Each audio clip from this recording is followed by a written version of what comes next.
I'm Jeff Eichler. And I'm Kirsten Rickert, and we are the hosts of the Getting Unstuck podcast, a part of the Education Podcast Network. Shows on the network are individually owned, and opinions expressed may not reflect others.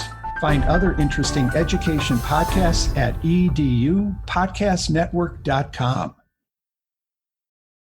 Teaching is supposed to be your forever career. You go into it and that is your intention. You go into the program thinking this is my starting point and this is my end point. And many people, this is their first career choice also. So it feels like you're losing your identity and there's not any other role that really suits you. But if you start to remove yourself from this and really start to realize, teaching is part of me and I can always be a teacher no matter what role I take outside of the classroom. Even if I'm a real estate agent, I'll still be teaching people about the ins and outs of purchasing their first home or picking the right type of home for them. There's all types of teachers in the world and you just have a giving heart and it's hard for you to remove yourself from the title itself. Welcome to the Burned In Teacher Podcast. I'm Amber Harper, and the educators on this podcast are brave enough to share their stories of burnout with the world. On BIT, we get real, we get honest, and we take action. Action against the burnout with stories from burned out teachers, advice from experts, and actionable steps you can take today to beat the burnout and become a happier, more fulfilled human being. Let's get started. Hey, what's up, Burned In Teachers? Thank you for joining us for episode 112 of the Burned In Teacher podcast. One part burnout and all other parts action, inspiration, and support for teachers dealing with burnout. And I want to make sure that I'm really clear based on the pre-roll that you just heard of Daphne Williams of the Teacher Career Coach. I just took a little snippet out of what she and I were talking about during this interview I'm going to share with you today. I am not trying to convince you to leave teaching, okay? I want to make sure that I put that out there. But in light of a lot of conversations that I've been having with teachers and in light of things that I've seen on social media and conversations that I've been having, outside of education about the incredible amount of stress that people are under and considering options for themselves, I can't deny and ignore the fact that some of you are considering leaving the classroom. And as you'll hear me say in the interview that I want to share with you today between myself and Daphne, at one point I felt the need to make sure to point out that Burned In Teacher wasn't created to make teachers feel guilty for leaving the classroom, nor was it created to make you feel guilty about staying in the classroom. Burned In Teacher was built to help you to make proactive decisions about your career and your life. So that's why I felt so strongly about having Daphne onto the podcast, because I know that, and you know, that I have left the classroom 3 years ago. I'm now 3 years out of the classroom. And next week, on next week's podcast episode, I'm going to actually be sharing with you a transition that I will be bringing into my life. It's a big one, and it might shock some of you. We're going to talk about that next week, but it's really important to me as the host of this podcast and the creator of Burned In Teacher that I'm offering you support in any way that you may need, whether it be now or in the future, to help you to process your burnout and to make proactive decisions about your next best steps. That's what I stand for. And, especially in light of the Stand With Educators takeover, the podcast takeover that Alexis Shepard just finished. And I was so grateful that she did it. Didn't she do a good job? If you haven't already, make sure you give her a follow at the Afro Educator. Especially in light of everything that Alexis taught you about exercising your agency and trying to build a bridge with your administration, and then cultivating a culture of wellness in your school and your school community. If you have tried to do these things and maybe it's the second or third time that you've maybe made a move and it's just not working out for you, it may be a time, and you'll hear Daphne and I talk about all of the things considering possibly leaving the classroom. If you've tried, we've talked about this before, that, when you're experiencing burnout, you have to change one, if not both, of two things. You have to change yourself and I've talked about this with you all before, that we have to work on ourselves, raise our self-awareness, raise our frequency, think about who we're hanging out with and what we're doing every day. And of course, I cover that in Burned In Teacher University and in Hacking Teacher Burnout. But if you've done that work and your environment is just sucking the life out of you and is extremely toxic, and you've tried to create these conversations, it may be time for you to take a step away from that building or that district or even that career. As much as it pains me to talk about, that sometimes is the best move for you. It's the best move for your health. It may be the best move for your family, and for your future. So I'm really excited to share this interview with you because it's very candid. It's very honest. And Daphne lays out exactly what you should think about when considering a move out of education. And I'm all about empowerment. That's part of my mission, right? To empower you. She really does do that. She empowers you to believe, and she and I are on so many of the same pages in our conversations, and we've connected before, and she really wants to empower you to believe that you are more than quote unquote just a teacher. And I'm telling you, as somebody who left the classroom after 12 years to pursue this career of, being a teacher burnout coach and focusing all of my energy and time on teacher wellness, there are a lot of skills that I brought from teaching that I'm so extremely grateful for. One thing that Daphne and I chatted about after I ended the interview, and I told her, I was like, damn, I wish I would have caught this on on the mic. She said, great teachers always think about their options. Great teachers always think about their options. And what that says to me is something that we've talked about this before, my friend, that it's okay to visit these dark, negative, hard, hurtful places. It's okay to sit in the hardship. It's okay to visit these places where we're sad and we're feeling the feels, right? But it's not okay to live there. When we have appropriately spent the time, feeling sad or feeling frustrated or feeling angry even, it's time for us to think about our options. And as you listen to this interview, that's what I want you to do because you're a great teacher. You have so many options. So let's dive into this interview with Daphne Williams.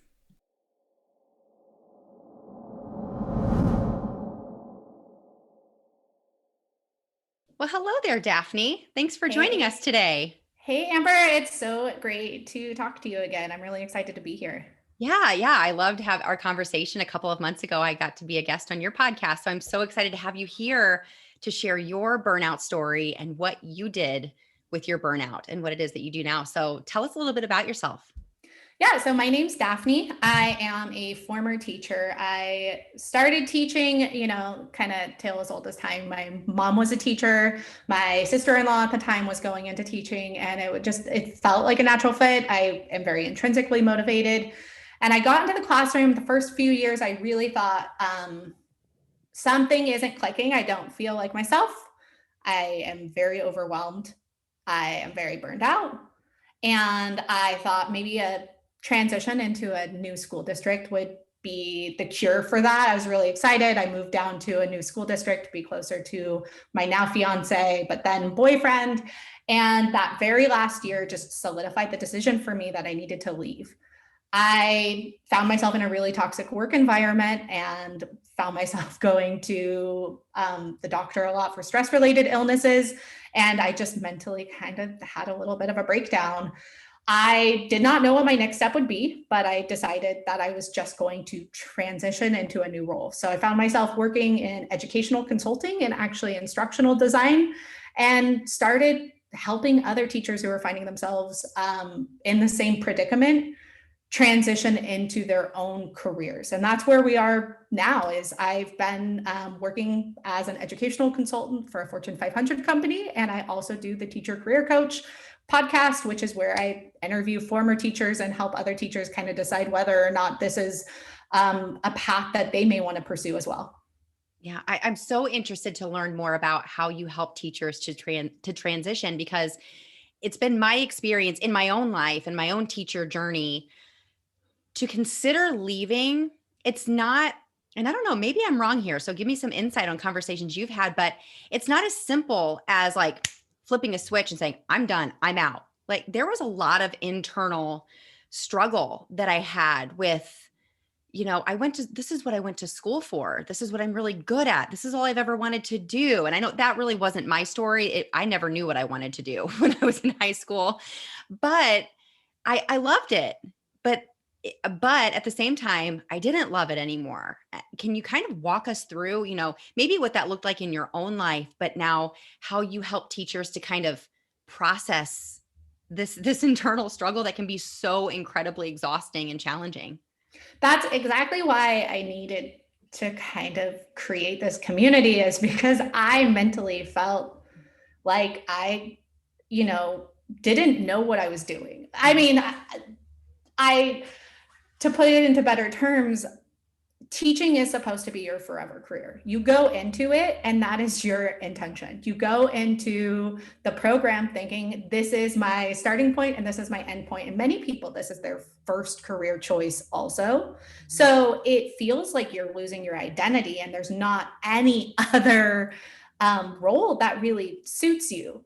But if you start to remove yourself from this and really start to realize, teaching is part of me and I can always be a teacher no matter what role I take outside of the classroom. Even if I'm a real estate agent, I'll still be teaching people about the ins and outs of purchasing their first home or picking the right type of home for them. There's all types of teachers in the world, and you just have a giving heart, and it's hard for you to remove yourself from the title itself.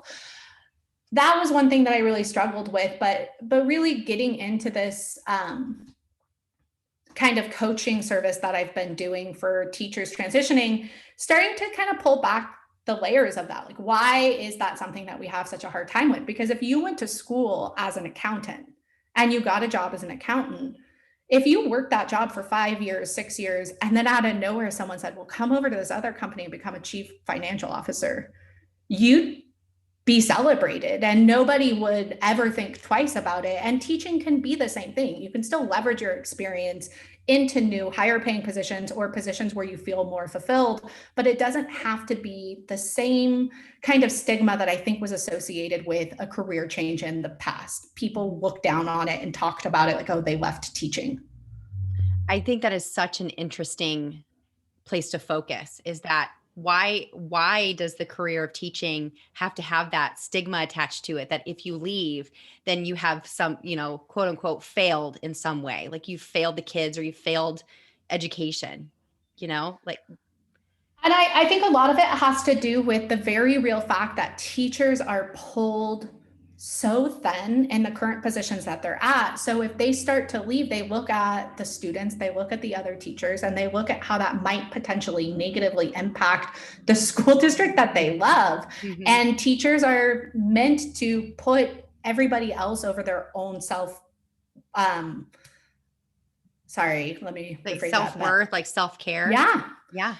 I mean, teachers are always prioritizing other needs over their own needs. And sometimes it comes to the point where you have to make that very real decision that this hasn't been working for me, or my time is done in this role. And now it's time for me to move on and find something else. And ultimately, when it comes down to it, I like to tell people to really reflect on how they feel. And if they feel on paper like they are a miserable teacher, which I think that I was, and I can honestly say that very last year, the very last 5 months, miserable teachers are not what the students need. No. So you need to figure out what it is, because you went into this with a good heart, and you'll have a good heart if you choose to leave as well. And someone else can fill that space. Mm-hmm.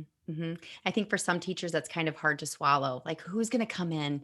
They always have that what if, that worry, because teachers have really big hearts for their students and their profession. And even when they're miserable, there's that part that, and unless they're a totally burned and over it teacher, like they have been completely consumed by that negativity and apathy, that maybe they are out. And I mean, I know that the story is different for everybody and there's no judgment attached to it, but that it can still, like, there's a tiny part of you that's just like, what's going to happen? So I think this is such a beautiful partnership that we have, that you and I, we've had this conversation, even off the mic, about how, I help teachers to come to a decision, to help them to take their next best steps to decide what is best for them and to process this burnout for what it is.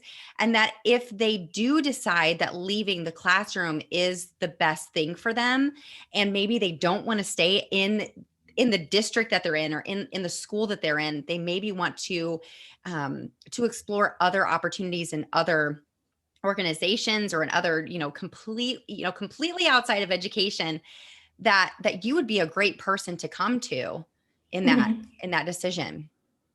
So what do you suggest to teachers who are struggling with that decision, whether or not it's a good time for them to transition out of the classroom? So the very first piece of advice that I will give anybody who is considering a career transition is you will never feel ready, Mhm. ever. No matter how many, um, online courses you've taken or how many times you've written it down on your planner, you're always going to try to make some excuses like maybe next year is going to be the year that I start to explore this and really dive in head first. So just knowing that at the very top is you're never going to feel 100% ready, but everything that you do in your life that is meaningful and big, every big change you make in your life, getting married, buying a house, having a child, makes your stomach a little upset. It's scary. So know that if you are feeling kind of scared of this feeling or not necessarily ready, that isn't your fight or flight telling you necessarily that this is a bad idea, but everybody kind of goes through those. Now, after knowing that, I think that the first things that you need to consider are whether or not a change in scenery would actually help you love teaching more. So, changing grade levels, schools, or districts are my very first pieces of advice because ultimately you went into this career and think of it like a grocery store. If you worked at a high-end grocery store that served a certain type of food and maybe they had a different type of company culture and you wanted to go to that hippie vegan grocery store and it might be a better fit for you. Yeah. So if you haven't ever actually tried a different school or a different district, if you can pinpoint what it is about your teaching, is it the classroom management and at a different grade level might be a little bit easier for you to manage and you might feel better. Think about those kinds of questions first because ultimately a career transition is not going to be easy and we want you to know with confidence that it's time for you to move on. What you just brought up is so closely related to the first step of the burn-in process, which is begin where you are. And it's identifying your triggers. When did this start? How long have you been feeling this way? And what happened? Was it a personal change? Was it a professional change? Did an administrator leave and a new one came in? Is it this group of specific students in your classroom this year? Is it a global pandemic, for God's sake? What is it that has caused these feelings and how long has it been going on? Because that can be a huge part of determining whether this is just a really tough season or if this is in fact just a really tough culture for you to fit into. And if that's what needs to change first. Yeah. And for me, the first 2 years that I taught, I was at a very different demographic than the very final year that I taught. Mhm. But I reflected on it and I realized it's time for me to at least try something different. Mhm. The changes in districts didn't make me feel better. And the last year, with the situation that I was in with a very extreme toxic work culture, I just needed a change. And I reflected back on other positions that I had prior to teaching, and I never had felt as burnt out. And just something about teaching in general didn't seem like a good fit for me. And when I say that, I didn't know exactly what I wanted. When I went into educational consulting, I actually got a ton of autonomy. I was able to be more creative and create my own professional developments. I started to learn to do public speaking, which at first I thought I'd be terrified of, but I found myself speaking in front of audiences of 100 up to 500 educators. And I started to realize that I really enjoyed that component of my position. And I started kind of exploring things that were, education adjacent, Mhm. but not necessarily inside a classroom. And everybody's going to be a little bit different. And you really aren't going to know specifically what you want until you start getting your hands a little dirty and trying things. Yes, I love that. I love having conversations with teachers about just exploring. Explore how that feels when you look at this job description, explore how it feels when you talk about transitioning to a different grade level, explore how it feels when you get out of your car to walk into this organization or this different school district. Just pay attention to how your body reacts in those situations. It's really powerful.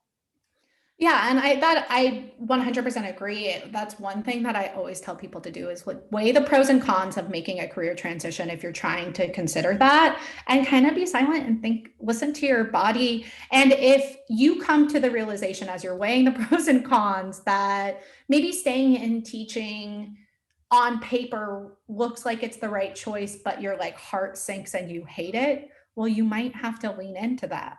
Mm-hmm. And you might have to realize like my body is telling me something that for some reason I need a change. Is this a change that you can do for a year or two and come back into your position and stay on the same salary schedule if you go back into your district? Is it just I need a little brain break, something's happening with me and I need to take a time out, or just to explore what else is out there? That's always a potential as well. But leaning into how your body feels. I do that all the time. And I'm always surprised when I feel my body lean slightly stronger to one way or the other. What you're talking about right now, I feel like you're literally in my head, because these are questions that I have been having a lot inside of my own mind about my work over the last couple of months. And I'm not going to lie, I've done some exploring. And this is why I know that this is such an important part of deciding whether or not a transition is necessary. Whatever that transition, I mean, transition in itself means a change, right? And I know in my own experience with burnout that I know when it's creeping in. And of course, I've used my own process to decide what is the change that has to happen, because that's what burnout truly is. I truly believe that it's a call for change and an opportunity for growth. And I've been exploring this in my own life and my own career. And there are some transitions that are going to be happening for sure, but that is a huge part of it, is listening and exploring. How does it feel when I do A?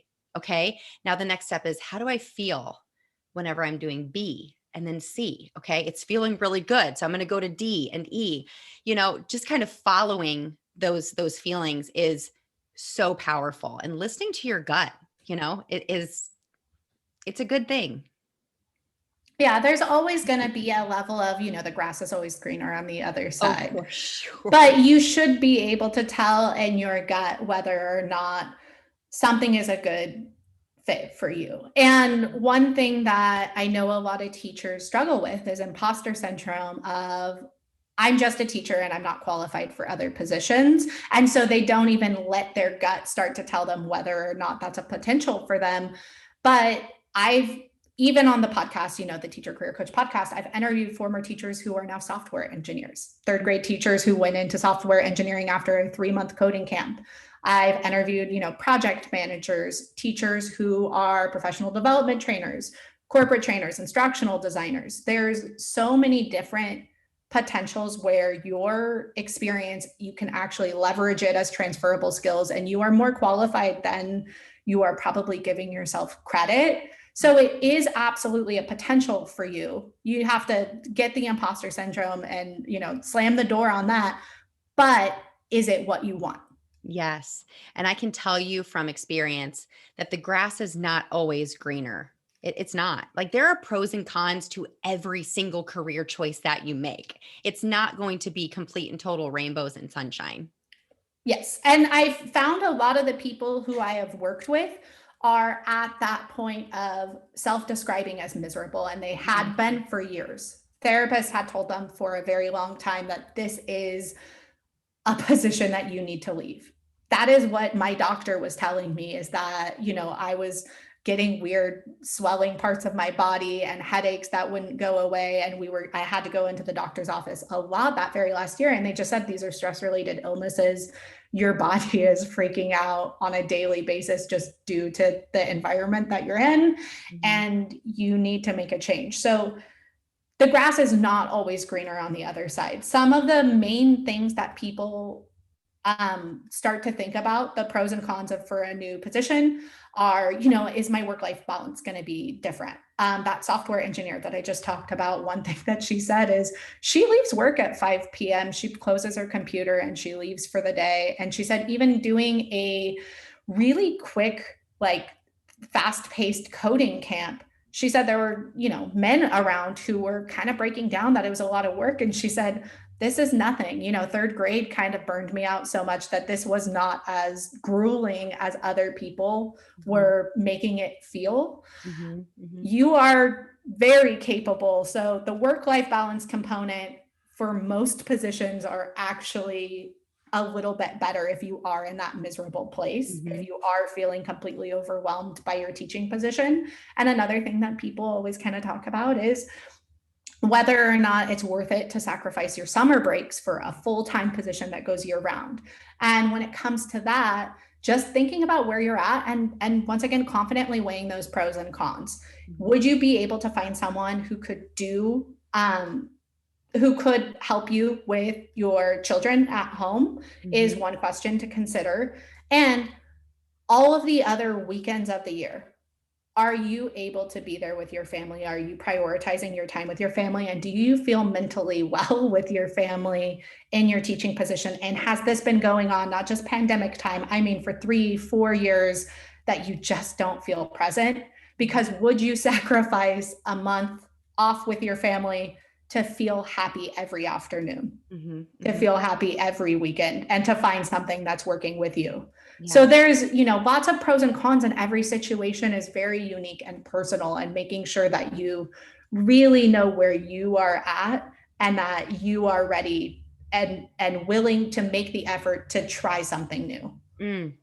I love it. I love everything that you're saying. These are all such wonderful points. So number one is to decide whether or not you want to leave the classroom. So that's by listening to your body, paying attention how you feel. And is there anything that I'm forgetting? I mean, deciding whether or not a grade level change, school district change, or a school would impact the way that you feel. And if right off the bat I say that and you say, poo-poo to that, none of that's going to work, I don't like teaching, well, then you should have your answer there. Yes. And now you've also touched on your second point, which is identify roadblocks you may face with a career pivot so you can navigate them and stay determined. So one of those is, are you willing to give up your summers? And is it a good time for you to do that? And do you have things prepared, especially for childcare? Yeah. And one of the things that I always ask former teachers that I work with after they've, transitioned into their new roles is I always circle back, because I don't personally have kids and I want to hear everybody's perspective of it. Everybody that I have talked to who is still outside of the classroom says that this is not something that they've struggled with. They've started to make a little bit more money in their new position once they finally found something. So the childcare component wasn't as challenging as they thought. But also one of the benefits that I never really had considered was that they're able to go on vacations in other times of the year, that maybe it was parent-teacher conferences, or maybe it was just during the school year on a weekend. But they said that vacation prices are a lot cheaper when they end up going and they're not as crowded, because now they're able to take paid time off other times of the year when they weren't able to. So there are going to be changes, but identifying whether or not those changes are deal breakers or just your fight or flight senses being scared of a change in general and trying to talk you out of doing anything, even though it's overwhelmingly positive. Because that's one thing that our bodies do often, or that's something that our body does often, is we could have 10 positives, but if we have one single negative on the list of 10 positives, we try and just focus on that one negative and talk ourselves out of doing something that's challenging. Right. We have a very big negativity bias built into our brains, and that was built to keep us safe, right? But it's easy to focus on that. And I agree with you 100%. You have to, different pros and cons have different weights, and you have to decide what is most important to you. Absolutely. So your third point was that you said you encourage teachers to start exploring, let me say that again, sorry, that you encourage teachers to start exploring new career options with an open mind. So does that kind of build off what you just said about, not just focusing on that negative, or is there something else that they should do?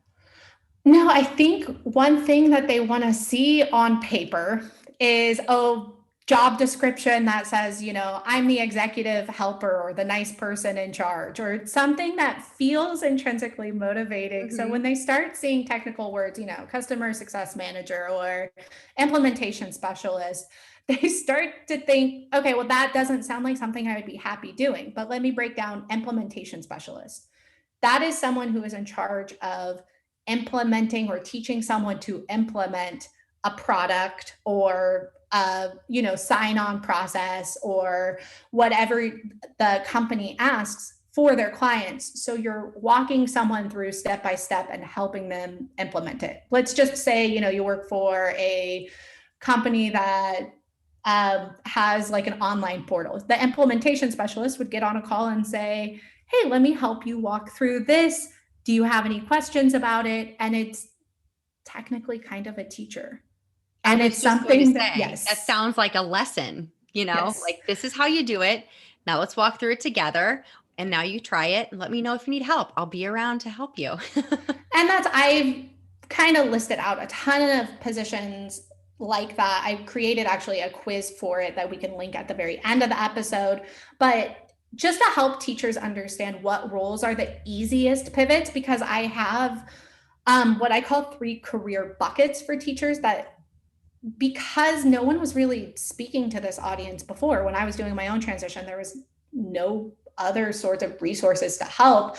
I started working with a certified career coach and HR professional that actually worked with other Fortune 500 companies to identify the careers that are the easiest to transition into, and then start to work with other former teachers outside of the classroom to see which careers they often found themselves in as well. And so there's some that are more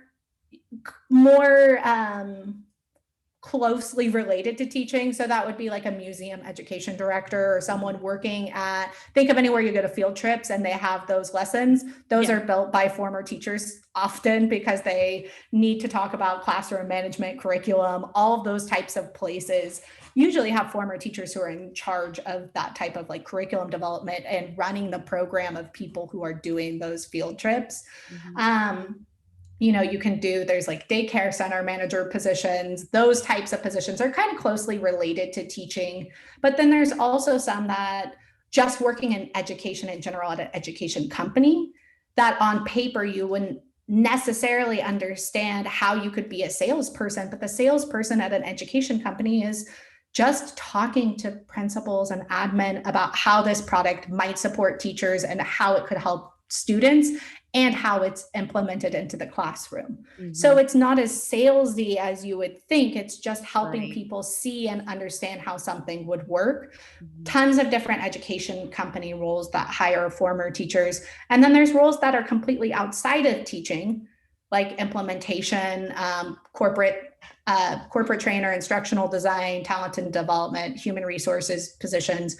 All of those have a lot of transferable skills as well. But being open to all types of directions as you're first getting started, because once again, you don't know what you like until your hands are a little dirty.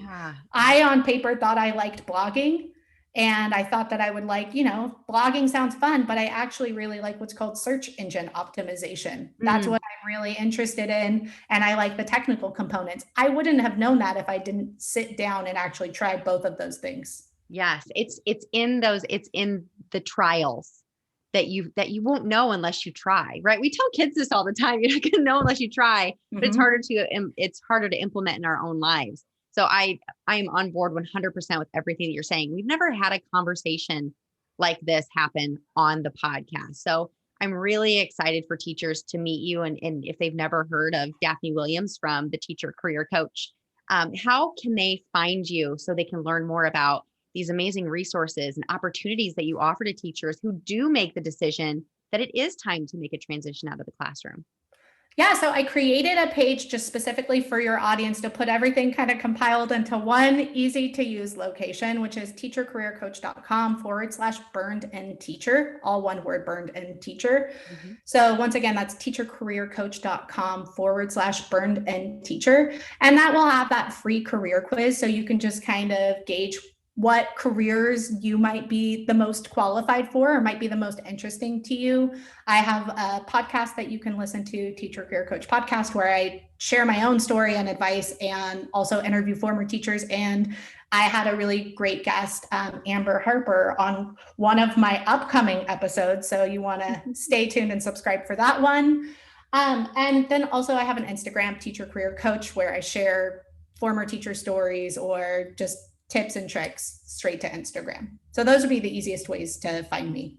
Well, Daphne, I just want to say on behalf of myself, as somebody who has gone through many transitions throughout my life and am now considering a big one myself, that I just really appreciate you empowering teachers to believe that they have the skills necessary to make proactive and positive changes in their lives that are best for them.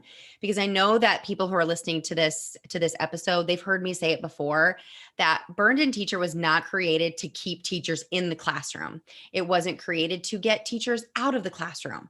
It's really a place and a platform for teachers to tell their stories and openly talk about how they are processing their challenges and helping them to take their next best step in whatever is best for them. No judgment attached. We have this one life, right? So I just really appreciate that you are offering this opportunity for teachers.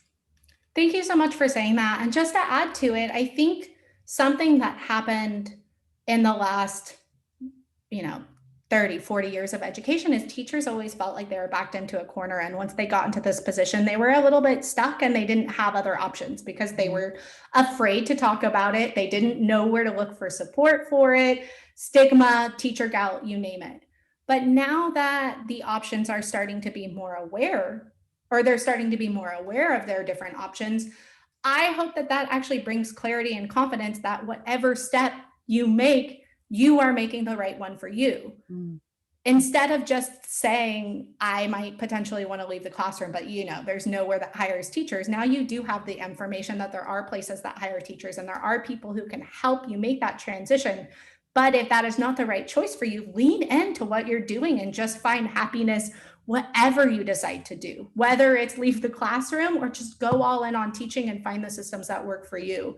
But just know that you do have options and that there shouldn't be any stigma associated with your decision either way, because you are a beautiful person with a great heart and you went into this and will always be a beautiful person with a great heart wherever you end up going.